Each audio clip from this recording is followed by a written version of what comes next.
Okay, we are back for the part two of what I was talking about with No Holds Barred and everything that leads up to Hulk Hogan fighting Zeus in real time. So, after No Holds Barred was filmed and all that, Hogan comes back, teams with Randy Savage for the longest time. They were the Mega Powers, like the biggest tag team combination you could ever think of at the time. And they go through, I think, SummerSlam, Survivor Series, all that. And the real breakup of the Mega Powers was on one of the main, I think it was main event, not Saturday night's main event, but one of the main events where they were wrestling the Twin Towers, Akeem and the Big Boss Man, and like I think it was probably Akeem threw the Macho Man through the ropes, and he like crushes Elizabeth, and it's a brutal hit too. I mean, she takes that bump like a trooper, and Hogan like carries her back because he is the pure soul of wrestling, and he basically leaves Macho Man to die. Of course, Savage holds his own, and this kind of leads to the breakup because Savage is a very jealous person, or was. He's no longer with us. And so that leads to WrestleMania 5, Hogan and Savage wrestling for the title. Now, a couple of weeks past WrestleMania, Hogan has a title match against the Big Boss Man on Saturday night's main event. It's a cage match. And as Hogan is coming down to the ring, all of a sudden the camera kind of pans to the ring, and I don't know how he gets there, but Zeus is literally standing there in like that. He's like he got the big metal shoulder pads on. He's decked out in his Zeus gear, and the announcement, I think it's Jesse Ventura and Vince McMahon. They're like, "What is this man doing here? What is going on?" And Jesse says, "Well, this isn't the movies, McMahon. This is real life. This is nose to nose. Like, I think Zeus wants a piece of Hogan." And it kind of shows them like staring at, like, Hogan's starting to hulk up. He's like, "Brother, brother, brother," and Zeus is like, "Yeah, you fucking better back up." And suddenly he like kicks Hogan, and Hogan goes down like immediately. And then he starts like punching Hogan. I think he like just brings his arms down on him. He's like a BAH! Like that. And he's like, "Ah!" And then does it again. And blah, whatever. Then a couple of weeks later, the Macho Man, he's on the Brother Love show. If you've never seen the Brother Love show, you're missing out. But he comes out and he says that he's challenging Hulk Hogan and Brutus the Barber Beefcake because prior to this, Macho Man and his new manager, Sensational Sherry, beat up and cut the hair of Brutus the Barber Beefcake. So now they're engaged in a feud. So, like, Savage, he challenges Hogan and Beefcake because he says, "I have the perfect partner. I have a partner that will just destroy fucking Hulk Hogan." And he brings out fucking Zeus. And they started calling Zeus the Human Wrecking Machine, which is funny. And I wonder how much they paid Tiny Lister for having that Z on his head for months. I don't know. I guess it was paint. Like, I don't know. It had to have been paint. I don't think he would shave his head like that. But, weirder things have done. We live in a world where the fade haircut was in style. So, Hogan And Beefcake, of course they accept the challenge because they are stalwart good guys and they will accept any challenge. And so, building up to SummerSlam '89, they Beefcake and Savage had a match at Saturday Night's main event where Zeus interfered. Hogan runs down to the ring, like all four guys are starting to square off, and Hogan, he can't drop Zeus. Like no matter what he hits him with, Zeus just stands there and he doesn't sell shit. He's totally pulling a John Cena. And if you don't know what that means, selling means making it look like it hurts. You know, people will say like he no sold that chair shot. It's kind of hard to not sell a chair shot, but like if I would go and like do like fake punches like this, and I would just stand there like, the fuck are you doing? That would be me not selling what you're doing. But if you're fake punching me and I'm like, oh my god, that would be selling. That would be called overselling. If you want to see a great version of overselling, watch the match between Hulk Hogan and Shawn Michaels. Brilliant.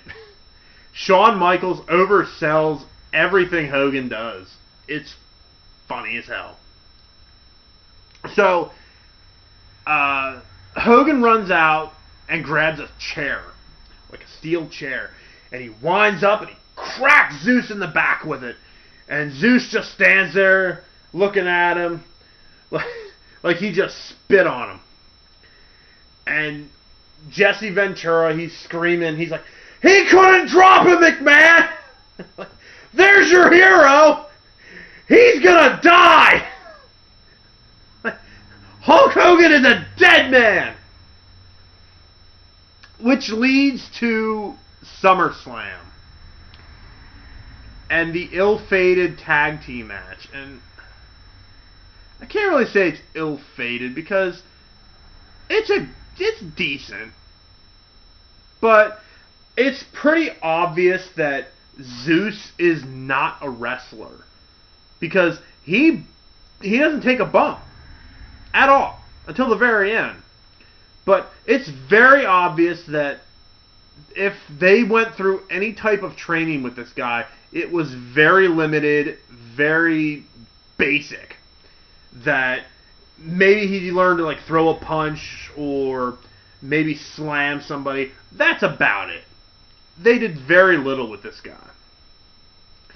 So, the match itself is okay. Hogan and Beefcake, they bring out Elizabeth because Elizabeth has to be involved with every single thing that Randy Savage is involved with, even though they are not together anymore.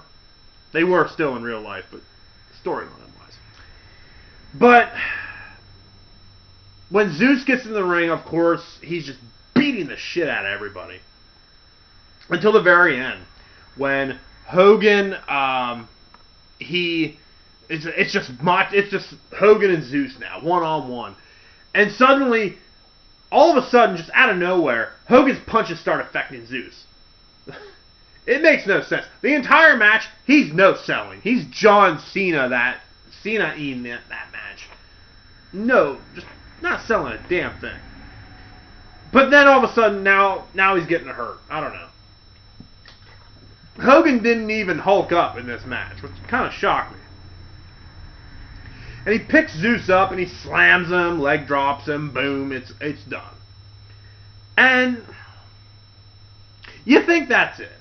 You think, okay, one time he came out as Zeus, no big deal.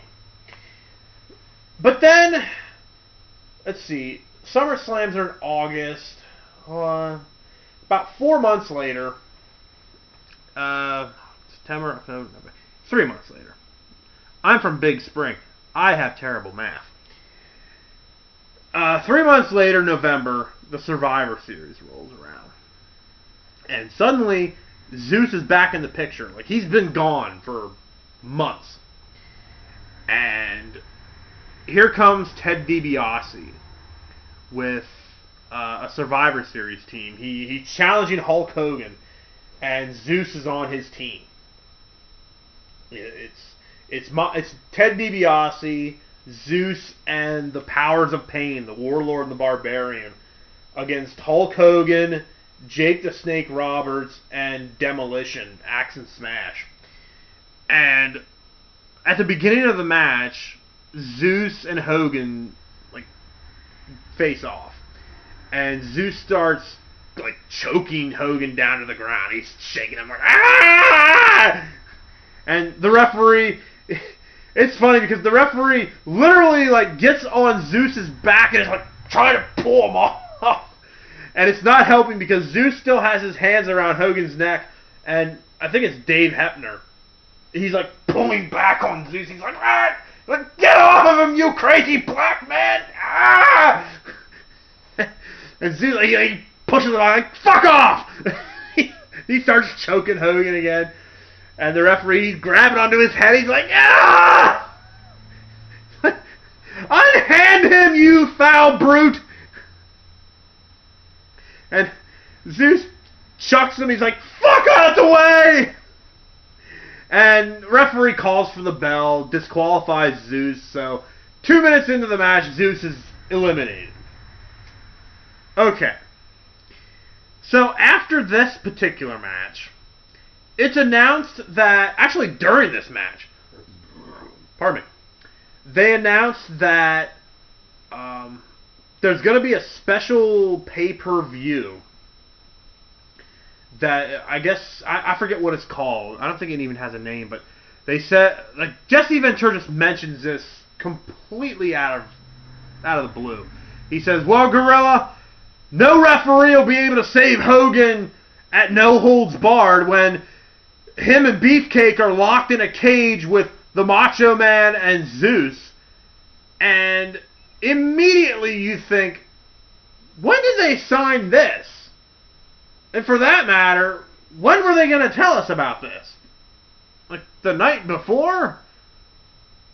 This is a pretty big match that you would probably, kind of sort of want to promote.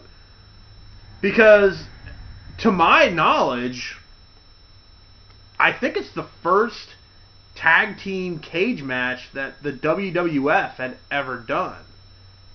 I mean, WCW, the NWA, they had perfected war games around this time. So the thought of having multiple guys in a cage in the WWF was kind of unheard of. So they just kind of casually blast past that whole thing. And from what I understand, the whole storyline with Zeus, if it was a good storyline and if it really worked, I had heard rumors that they were planning on carrying this all the way to WrestleMania.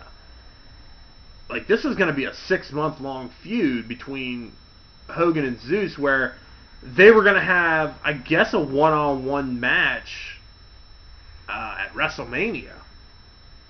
Which, wow, thinking about that, I couldn't see him doing it. That's a pretty tall order, especially for an actor who's not a wrestler. I mean, this is one of the few times that a non-wrestler is being put in the main events repeatedly. And I think that was one of the big downsides or downfalls of WCW, was the fact that they kept putting celebrities in. But I'll talk about that another time. So they get to this cage match. I've only seen this match, I think, 1 or 2 times. It's okay. Again, it's nothing to write home about. It's, 89, 90-ish era where the violence was tamed, but it was still more believable than the shit they do today. And Hogan, I think, eventually pins Zeus in the cage, wins it, and that's it. They pretty much abandoned the Zeus thing after this. Because, again, you're putting stock into an actor who is not a wrestler, but you can only sell that for so long. You can only sell the invincible bad guy for so long until eventually he has to get in the ring. I think that's what kind of hurt Kane there at the very beginning. When Kane had first come out, he was just coming in, choke slamming bitches, and then walking off. He never had a match until he did have a match at Survivor Series, I think against Dude Love, Mankind, sorry. But even then, it was just a dude in a red mask, choke slamming bitches. That was it. You have to have a little bit more than that, and just having, because this was the whole story. This is all it is. Bottom line, basically, Tiny Lister, the actor that portrayed Zeus, he was invested in that movie so much and in that role so much that after they said, okay, movie's over, that's a wrap, he stayed in character this whole time. Kayfabe time. He stayed in character this entire time, and he would go home, he'd look in the mirror, and he'd be looking this way and looking at his wife at the same time because he had that lazy eye. And he's like, I could beat Hogan. And his wife was like, honey, that was just a role. That was just a movie role. Like, yeah, I get all that, but I don't know. I'm kind of big. I think I could take Hulk Hogan. I could destroy Hulk Hogan. I already have a gimmick. I'm Zeus. There you go.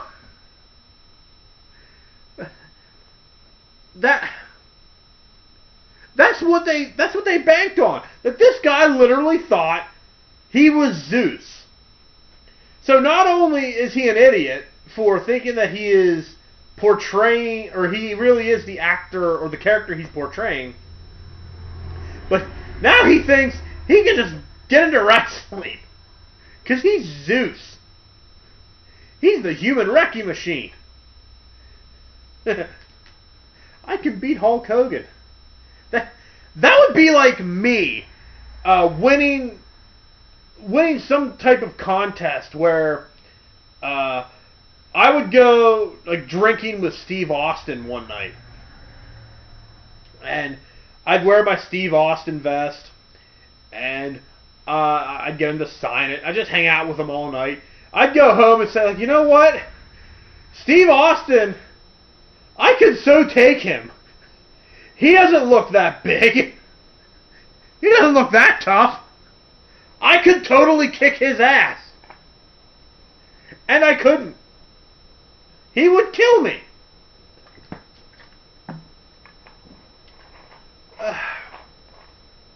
So, there you have it. That's the big no holds barred angle that carried its way almost 9 months. I mean, from movie, actually it was longer than that, because they would have had to shoot the movie in 88 because Hogan was gone from, I think, WrestleMania 4 till SummerSlam. Or maybe even beyond that. He just kept taking like breaks in between, but he would have had to shoot it then. So this happened, like, this was almost a year-long thing. But let this be a lesson. If you're ever booking wrestling, actors and celebrities have their place, but don't put them in a major storyline, because then you can run into this kind of problem. And that's the thing. WCW, like I said, did this all the time. They did this all the fucking time. And, pardon me, it's just, I don't know, man. Some people just don't belong in a wrestling ring. But, I mean, the whole thing, I believed it, that was because I was like 8, 9 years old. I was supposed to believe it. I was a kid. Looking back on it now, it's just funny how long it lasted, and you gotta give Zeus credit. I mean, he was committed to the role, and this would not be the last time we would see Zeus in a wrestling capacity. I will tell you that much. But again, that's a story for another time. In fact, I think I might tell that story next. Because, of course, I'd have to start from the beginning on that one. Because there's just so much to tell. That's going to be the next one. I already know it. I already know what the next one's going to be. So, yeah, watch No Holds Barred. If you want a good laugh, watch No Holds Barred. It's cheesy as hell. Doesn't make a lick of sense at times, but it'll keep you entertained. And it's probably Hulk Hogan's best work, acting-wise, because at least he's doing something he knows how to do. That's act like a wrestler. Because all of his other movies don't even bother. You want to talk shit. Did anybody even go and see Suburban Commando in the movie theater? Or, I think that was his last theatrical release. Everything else went straight to video. And even then, wow. So, anyway, I promise that my next video will have nothing to do with the WWF, because I'm going to take a break from them. There are more stories of them. They've been around longer, which means they have more shit. So, I'm going to go to WCW next, because I know what I'm going to talk about the next time. So, thanks for watching, guys, and I'll see you later.